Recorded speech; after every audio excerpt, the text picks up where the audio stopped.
Hi friends, ನಾನು ನಿಮ್ಮ ಶ್ರೀನಾಥ್. ಇವತ್ತಿನ ವಿಡಿಯೋದಲ್ಲಿ ನಾನು ಬೆಂಗಳೂರಿನ ಎಮ್ ಜಿ ರೋಡ್ನಲ್ಲಿ ಒಬ್ಬ ವ್ಯಕ್ತಿಗೆ ಆದ ಅತಿ ಭಯಂಕರವಾದ ರಿಯಲ್ ಗೋಸ್ಟ್ ಎಕ್ಸ್ಪೀರಿಯನ್ಸ್ನ ನಿಮ್ಮ ಜೊತೆ ಶೇರ್ ಮಾಡ್ಕೊಳ್ತಾ ಇದ್ದೀನಿ. ಕಲ್ಪಳ್ಳಿ ಸ್ಮಶಾನ, Terravera mansion, Kempegowda international airport, Victoria ಆಸ್ಪತ್ರೆ, NH4 ಹೈವೇ, ಹೊಸಕೋಟೆ ರಸ್ತೆ ಮತ್ತು ಎಮ್ ಜಿ ರೋಡ್ನ ಹಾಂಟೆಡ್ ಕಾಲ್ ಸೆಂಟರ್, ಇವಿಷ್ಟು ನಮ್ಮ ಬೆಂಗಳೂರಿನಲ್ಲಿರೋ ಮೋಸ್ಟ್ ಹಾಂಟೆಡ್ ಪ್ರದೇಶಗಳು. ಈಗ ನಾನು ಹೇಳಿದ ಬೆಂಗಳೂರಿನ ಹಾಂಟೆಡ್ ಪ್ರದೇಶಗಳಲ್ಲಿ ಕೆಲವೊಂದು ಪ್ರದೇಶಗಳಲ್ಲಿ ಜನರಿಗೆ ಆದ ರಿಯಲ್ ಗೋಸ್ಟ್ ಎಕ್ಸ್ಪೀರಿಯನ್ಸ್ನ ಈಗಾಗಲೇ ನಾನು ಈ ನಿಮ್ಮ ಚಾನಲ್ನಲ್ಲಿ ನಿಮ್ಮ ಜೊತೆ ಶೇರ್ ಮಾಡ್ಕೊಂಡಿದ್ದೀನಿ. ಉದಾಹರಣೆಗೆ ಕಲ್ಪಳ್ಳಿ ಸ್ಮಶಾನ, NH4 ಹೈವೇ, ಹೊಸಕೋಟೆ ರಸ್ತೆ, ವಿಕ್ಟೋರಿಯಾ ಹಾಸ್ಪಿಟಲ್, ಈ ರೀತಿ. ಆದರೆ ಎಮ್ ಜಿ ರೋಡ್ನ ಹಾಂಟೆಡ್ ಕಾಲ್ ಸೆಂಟರ್ ಬಗ್ಗೆ ಯಾರೂ ಕೂಡ ನನ್ನ ಜೊತೆ ಅವ್ರಿಗೆ ಆ ಜಾಗದಲ್ಲಿ ಆದ ರಿಯಲ್ ಗೋಸ್ಟ್ ಎಕ್ಸ್ಪೀರಿಯನ್ಸ್ಗಳನ್ನು ಶೇರ್ ಮಾಡ್ಕೊಂಡಿರಲಿಲ್ಲ. ಆದರೆ ಒಂದು ವಾರದ ಹಿಂದೆಯಷ್ಟೇ ಸಂಜೆ ಸುಮಾರು 5:15 ನನಗೆ ಇನ್ಸ್ಟಾಗ್ರಾಮ್ನಲ್ಲಿ ಒಬ್ಬರು ಕಾಲ್ ಮಾಡ್ತಾರೆ. ಅವರು ಈ ಥರ ನನ್ನದೊಂದು ರಿಯಲ್ ಗೋಸ್ಟ್ ಎಕ್ಸ್ಪೀರಿಯನ್ಸ್ ಇದೆ, ಅದನ್ನು ನಿಮ್ಮ ಜೊತೆ ಹೇಳ್ಕೊಳ್ಬೇಕು ಅಂತ ಹೇಳ್ತಾರೆ. ನಾರ್ಮಲ್ಲಾಗಿ ನಾನು ಅವ್ರಿಗೆ ಸರಿ ಆಯಿತು, ನಿಮ್ಮ ಸ್ಟೋರಿನ ಒಂದು ವಾಯ್ಸ್ ಮೆಸೇಜ್ ರೂಪದಲ್ಲಿ ಕಳಿಸಿ ಅಂತ ಹೇಳಿ ಸುಮ್ಮನೆ ಆಗಿಬಿಟ್ಟೆ. ಅವತ್ತೇ ರಾತ್ರಿ ಸುಮಾರು 10 ಗಂಟೆಗೆ ನಾನು ಅವರ ವಾಯ್ಸ್ ಮೆಸೇಜ್ನ ಹೆಡ್ಫೋನ್ ಹಾಕ್ಕೊಂಡು ಕೇಳಿಸ್ಕೊಳ್ತಾ ಇದ್ದೆ. ನಿಜ ಹೇಳ್ತಾ ಇದ್ದೀನಿ, ಅವ್ರಿಗೆ ಆದ ಆ ರಿಯಲ್ ಗೋಸ್ಟ್ ಎಕ್ಸ್ಪೀರಿಯನ್ಸ್ನ ಕೇಳಿ ನನ್ನ ಹಣೆ ಮೇಲೆ, ನನ್ನ ಅಂಗೈಯಲ್ಲಿ ಬೆವರು ಬಂದ್ಬಿಟ್ಟಿತ್ತು. ಆ ಸ್ಟೋರಿನ ಇವತ್ತು ನಾನು ನಿಮ್ಮ ಜೊತೆ ಶೇರ್ ಮಾಡ್ಕೊಳ್ತಾ ಇದ್ದೀನಿ. ಬನ್ನಿ ವಿಡಿಯೋ ನೋಡ್ಕೊಂಬರೋಣ.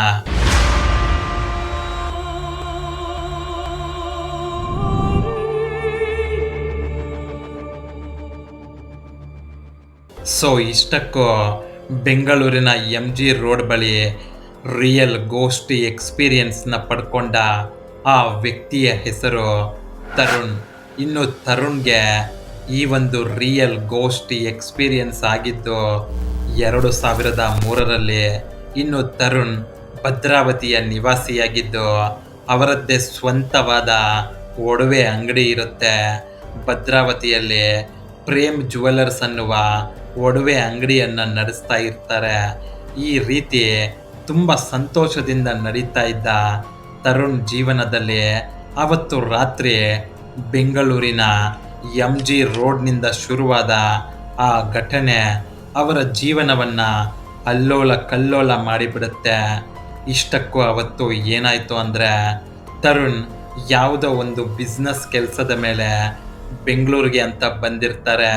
ಅವರು ಬಂದಿದ್ದ ಕೆಲಸ ಕೂಡ ಯಶಸ್ವಿಯಾಗಿ ಆಗುತ್ತೆ. ಇನ್ನೇನು ಸಂಜೆ ಒಂದು 5 ಗಂಟೆಗೆ ವಾಪಸ್ ಅವರು ಭದ್ರಾವತಿಗೆ ಹೋಗಬೇಕು ಅಂತ ಅಂದ್ಕೊಂಡಿರ್ತಾರೆ. ಅದೇ ಟೈಮ್ಗೆ ತರುಣ್ಗೆ ಬೆಂಗಳೂರಿನಲ್ಲಿದ್ದ ಅವನ ಫ್ರೆಂಡ್ ಸಿಗ್ತಾನೆ. ತುಂಬ ತಿಂಗಳುಗಳ ನಂತರ ಅವರಿಬ್ಬರ ಭೇಟಿಯಾಗುತ್ತೆ. ಅದಕ್ಕೆ ತರುಣ್ ಏನು ಮಾಡ್ತಾನೆ ಅಂದರೆ, ಅವನು ಮತ್ತು ಅವನ ಸ್ನೇಹಿತ ಒಂದು ಹೋಟೆಲ್ಗೆ ಹೋಗಿ ಅಲ್ಲಿ ನಾನ್ ವೆಜ್ ತಿಂದು ಸ್ವಲ್ಪ ಹೊತ್ತು ಹಾಗೆ ಇಬ್ಬರು ಅದೇ ಹೋಟೆಲ್ನಲ್ಲಿ ಕೂತ್ಕೊಂಡು ಕಷ್ಟ ಸುಖ ಮಾತಾಡ್ಕೊಳ್ತಾ ಇದ್ದು ಬಿಡ್ತಾರೆ. ಆಗಲೇ ಟೈಮ್ ರಾತ್ರಿ 8 ಗಂಟೆ ಆಗಿರುತ್ತೆ. ಕೊನೆಗೆ ತರುಣ್ ಅವನ ಫ್ರೆಂಡ್ಗೆ, ಸರಿ ಆಯಿತು ಕಣಪ್ಪ, ಟೈಮ್ ಆಗುತ್ತೆ, ಹೋಗ್ತೀನಿ, ಮತ್ತೆ ಯಾವಾಗಾದರೂ ಸಿಗೋಣ ಅಂತ ಹೇಳಿ ವಾಪಸ್ ಅಲ್ಲಿಂದ ಹೊರಡೋದಕ್ಕೆ ಎದ್ದು ನಿಲ್ತಾನೆ. ಆಗ ಅವನ ಫ್ರೆಂಡ್ ತರುಣ್ಗೆ, ಏಯ್ ತರುಣ್, ಇನ್ನಿಷ್ಟೊತ್ತಲ್ಲಿ ಏನು ಹೋಗ್ತೀಯ ಬಿಡು, 8 ಗಂಟೆ ಬೇರೆ ಆಗೋಗಿದೆ, ಬಾ ನಮ್ಮ ಮನೆಗೆ ಹೋಗೋಣ, ಇವತ್ತಲ್ಲೇ ಮಲಗಿದ್ದು ಬೆಳಗ್ಗೆನೇ ಹೋಗುವಂತೆ ಬಾ ಅಂತ ಕರೀತಾನೆ. ಅದಕ್ಕೆ ತರುಣ್, ಇಲ್ಲಪ್ಪ ಆಗಲ್ಲ, ನಾನು ಮತ್ತೆ ಬೆಳಗ್ಗೆ ಇನ್ನೂ ಬೇರೆ ಕಡೆ ಎಲ್ಲೆಲ್ಲೋ ಹೋಗಬೇಕು, ಇವತ್ತು ಎಷ್ಟೊತ್ತಾದರೂ ಪರವಾಗಿಲ್ಲ ಮನೆ ಸೇರ್ಕೊಳ್ಬೇಕು, ಮತ್ತೆ ಯಾವಾಗಾದರೂ ಬಂದಾಗ ಸಿಗ್ತೀನಿ ಬಿಡು, ಈಗ ನಾನು ಹೊರಡಬೇಕು, ಸರಿ ಆಯಿತು ಬಾಯ್ ಅಂತ ಹೇಳಿ ಅಲ್ಲಿಂದ ಹೊರಟೋಗ್ತಾನೆ. ಈ ರೀತಿ ತರುಣ್ಗೆ ಸಿಕ್ಕಿದ ಅವನ ಫ್ರೆಂಡ್ ಅವನ ಮನೆಗೆ ಹೋಗ್ತಾನೆ. ಈ ಕಡೆ ತರುಣ್ ಅವನ ಕಾರ್ ಹತ್ಯೆ ವಾಪಸ್ ಭದ್ರಾವತಿಗೆ ಬರ್ತಾನೆ. ಈ ರೀತಿ ತರುಣ್ ಅವನ ಪಾಡಿಗೆ ಅವನು ಕಾರ್ನಲ್ಲಿ MG ರಸ್ತೆಯಲ್ಲಿ ಹೋಗ್ತಾ ಇರ್ತಾನೆ. ಆಗ ತರುಣ್ ಕಣ್ಣಿಗೆ ರಸ್ತೆಯ ಪಕ್ಕ ಯಾರೋ ಒಬ್ಳು ಹುಡುಗಿ ಭುಜಕ್ಕೆ ಬ್ಯಾಗ್ ತಗಲಾಕೊಂಡು ಕಾರ್ಗೆ ಕೈ ಅಡ್ಡ ಇಟ್ಟಿರೋ ಥರ ಕಾಣಿಸುತ್ತೆ. ತರುಣ್ ಆ ಹುಡುಗಿಯನ್ನ ನೋಡಿ ಏನು ಅನ್ಕೋತಾನೆ ಅಂದರೆ, ಯಾರೋ ಹುಡುಗಿ ಹೆಲ್ಪ್ ಕೇಳ್ತಾ ಇದ್ದಾಳೆ, ಏನು ಅಂತ ಕೇಳ್ಬಿಡೋಣ ಅಂತ ಹೇಳಿ ಆ ಹುಡುಗಿಯ ಮುಂದೆ ಕಾರ್ ನಿಲ್ಲಿಸ್ತಾನೆ. ಆ ಹುಡುಗಿ ನೋಡೋದಕ್ಕೆ ತುಂಬ ಅಂದರೆ ತುಂಬ ಸುಂದರವಾಗಿರ್ತಾಳೆ. ತೆಳ್ಳಗೆ ಬೆಳ್ಳಗೆ ನೋಡೋದಕ್ಕೆ ಹುಡುಗಿ ಚೆನ್ನಾಗಿ ಕಾಣಿಸ್ತಾ ಇರ್ತಾಳೆ. ಆ ಹುಡುಗಿ ಚೂಡಿದಾರ್ ಹಾಕ್ಕೊಂಡು ಒಂದು ಬ್ಯಾಗ್ನ ಕೈಯಲ್ಲಿ ಹಿಡ್ಕೊಂಡಿರ್ತಾಳೆ. ತರುಣ್ ಆ ಹುಡುಗಿಯ ಮುಂದೆ ಕಾರ್ ನಿಲ್ಲಿಸಿದ ಮೇಲೆ ಆ ಹುಡುಗಿ ಬಗ್ಗಿ ತರುಣ್ ಕಡೆಗೆ ನೋಡ್ತಾ, ಸರ್, ನನ್ನ ಹೆಸರು ಸವಿತಾ ಅಂತ, ನಾನು ಇಲ್ಲೇ ಕಾಲ್ ಸೆಂಟರ್ನಲ್ಲಿ ಕೆಲಸ ಮಾಡ್ತೀನಿ. ನಾನು ಅರ್ಜೆಂಟಾಗಿ ನಮ್ಮ ಅಜ್ಜಿನ ನೋಡೋದಕ್ಕೆ ಹೋಗಬೇಕಾಗಿತ್ತು, ಆದರೆ ಬಸ್ ಮಿಸ್ ಆಗೋಯ್ತು ಸರ್. ನೀವೇನಾದರೂ ಸ್ವಲ್ಪ ಹೆಲ್ಪ್ ಮಾಡೋದಕ್ಕಾಗುತ್ತಾ ಅಂತ ಕೇಳ್ತಾಳೆ. ಅದಕ್ಕೆ ತರುಣ್ ಆ ಹುಡುಗಿಯ ಕಡೆ ನೋಡ್ತಾ, ಅಲ್ಲಮ್ಮ, ಹೆಲ್ಪ್ ಅಂದರೆ ಯಾವ ಥರ? ನಾನು ಭದ್ರಾವತಿ ಕಡೆ ಹೋಗ್ತಾ ಇರೋದು, ನೀನು ಯಾವ ಕಡೆ ಹೋಗಬೇಕೋ ಏನೋ, ಬೇಕಿದ್ದರೆ ಮೆಜೆಸ್ಟಿಕ್ವರೆಗೂ ಬಿಡು ಅಂದರೆ ಬಿಡ್ತೀನಿ ಅಂತ ಹೇಳ್ತಾನೆ. ಈ ಮಾತನ್ನು ಕೇಳಿಸ್ಕೊಂಡ್ಮೇಲೆ ಆ ಹುಡುಗಿ, ಅಯ್ಯೋ ಸರ್, ನೀವು ಭದ್ರಾವತಿಯವರ ಸರ್? ನಾನು ಕೂಡ ಆ ಕಡೆನೇ ಹೋಗ್ತಾ ಇರೋದು. ನೀವೇನು ತಪ್ಪಾಗಿ ತಿಳ್ಕೊಂಡಿಲ್ಲ ಅಂದರೆ ನಾನು ನಿಮ್ಮ ಜೊತೆ ಬರ್ಬೋದಾ ಸರ್ ಅಂತ ರಿಕ್ವೆಸ್ಟ್ ಮಾಡ್ಕೊಳ್ತಾಳೆ. ತರುಣ್ ಒಂದು ಸ್ವಲ್ಪ ಹೊತ್ತು ಯೋಚನೆ ಮಾಡಿ ಆ ಹುಡುಗಿಗೆ, ಸರಿ ಆಯ್ತಮ್ಮ, ಹಿಂದೆ ಕೂತ್ಕೋ, ನಾನು ಒಬ್ಬನೇ ಟ್ರಾವೆಲ್ ಮಾಡ್ತಾ ಇದ್ದೀನಿ, ನೀನು ಇದ್ದರೆ ನನಗೂ ಸ್ವಲ್ಪ ಕಂಪ್ನಿ ಕೊಟ್ಟಂಗಾಗುತ್ತೆ, ನಿನಗೂ ಹೆಲ್ಪ್ ಆಗುತ್ತೆ, ಆಯಿತು ಬಾ ಅಂತ ಹೇಳಿ ಆ ಹುಡುಗಿಯನ್ನ ಕಾರ್ ಹತ್ತಿಸ್ಕೋತಾನೆ. ಈ ರೀತಿ ತರುಣ್ ಆ ಹುಡುಗಿಯ ಜೊತೆ ಮಾತಾಡಿಕೊಂಡು ಕಾರ್ ಓಡಿಸ್ತಾ ಇದ್ದರೆ ಆ ಹುಡುಗಿ ಅದೇ ಕಾರ್ನ ಹಿಂದಿನ ಸೀಟ್ನಲ್ಲಿ ಕೂತ್ಕೊಂಡು ತರುಣ್ ಜೊತೆ ನಗ್ನಗ್ತಾ ಮಾತಾಡಿಸ್ಕೊಂಡು ಅವನಿಗೆ ಕಂಪನಿ ಕೊಡ್ತಾ ಇರ್ತಾಳೆ. ಹೀಗೆ ಅವರ ಜರ್ನಿ ಕಂಟಿನ್ಯೂ ಆಗುತ್ತೆ. ಆದರೆ ಭದ್ರಾವತಿಗೆ ಇನ್ನೇನು 150 ಕಿಲೋಮೀಟರ್ ಇದೆ ಅನ್ನೋವಾಗ ಆ ಹುಡುಗಿ ಚನ್ನರಾಯಪಟ್ಟಣ ಬಿಟ್ಟ ಮೇಲೆ ಒಂದು ಹಳ್ಳಿ ಹತ್ರ, ಸರ್, ಇದೇ ಸರ್ ನಮ್ಮ ಅಜ್ಜಿ ಊರು, ನಾನು ಇಲ್ಲೇ ಇಳ್ಕೋತೀನಿ, ತುಂಬ ಥ್ಯಾಂಕ್ಸ್ ಸರ್ ಡ್ರಾಪ್ ಮಾಡಿದ್ದಕ್ಕೆ ಅಂತ ಹೇಳ್ತಾಳೆ. ಅದಕ್ಕೆ ತರುಣ್, ಅಲ್ಲಮ್ಮ, ನಿಮ್ಮೂರು ಭದ್ರಾವತಿ ಅಲ್ವಾ, ಮತ್ತೆ ನೋಡಿದ್ರೆ ಇದೇ ನಿಮ್ಮ ಅಜ್ಜಿ ಊರು ಅಂತ ಹೇಳ್ತಾ ಇದೀಯಾ ಅಂತ ಕೇಳ್ತಾನೆ. ಅದಕ್ಕೆ ಆ ಹುಡುಗಿ, ಇದೇ ಸರ್ ನಮ್ಮ ಅಜ್ಜಿ ಊರು, ನಾನು ಹೇಳಿದ್ದು ಅದೇ ರೂಟ್ನಲ್ಲಿ ಬರುತ್ತೆ ಅಂತ ಹೇಳ್ತಾಳೆ.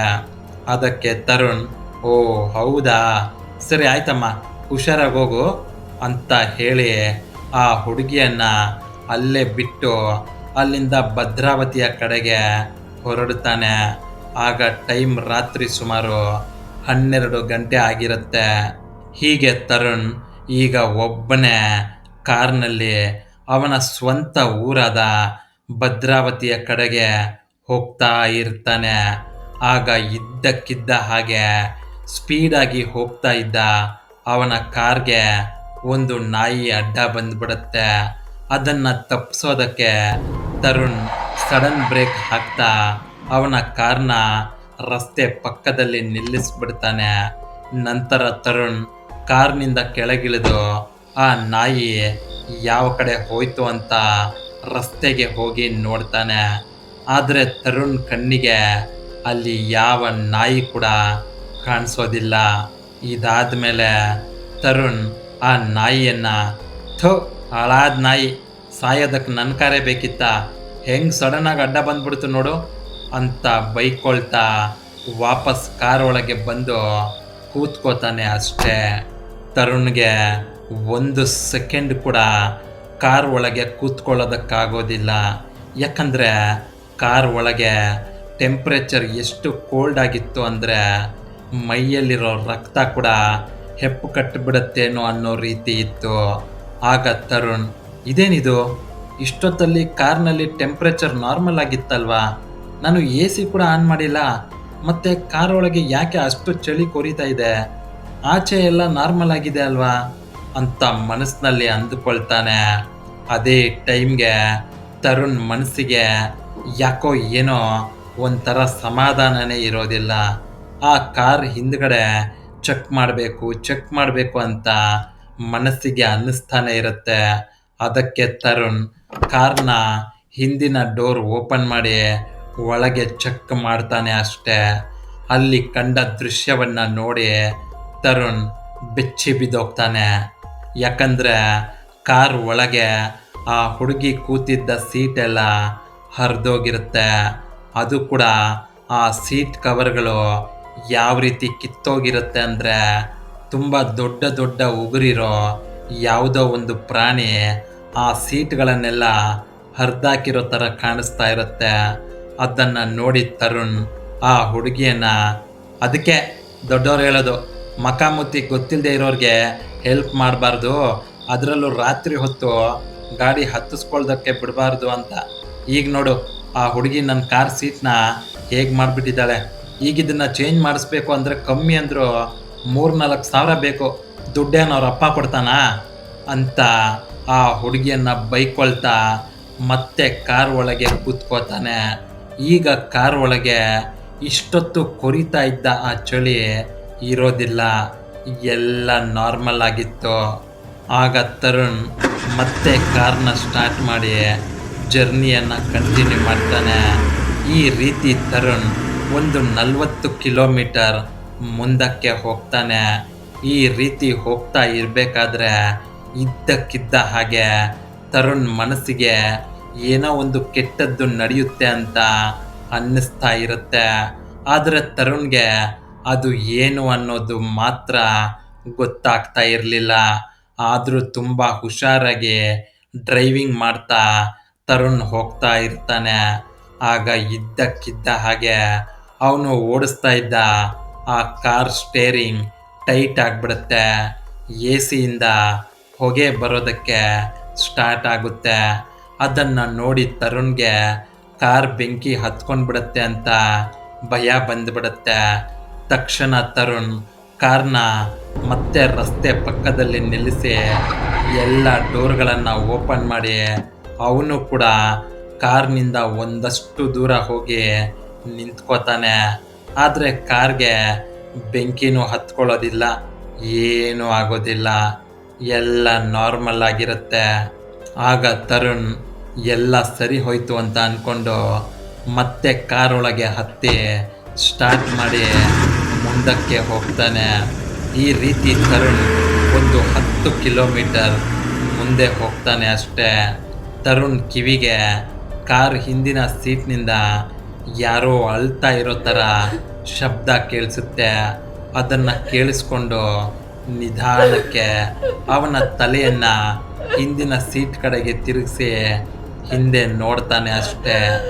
ಅಲ್ಲಿ ಕಂಡ ದೃಶ್ಯವನ್ನು ನೋಡಿ ತರುಣ್ಗೆ ಕೈ ಕಾಲಾಡೋದಿಲ್ಲ. ಯಾಕಂದರೆ ಹಿಂದಿನ ಸೀಟ್ನಲ್ಲಿ ಆಗಲೇ ಡ್ರಾಪ್ ಮಾಡಿದ ಅದೇ ಹುಡುಗಿ ಕೂತ್ಕೊಂಡು ಅವಳ ಕೈಯಿಂದ ಮುಖ ಮುಚ್ಕೊಂಡು ಅಳ್ತಾ ಇರ್ತಾಳೆ. ಆದರೆ ಅವಳ ಪರಿಸ್ಥಿತಿ ಬೇರೆ ಥರನೇ ಇತ್ತು.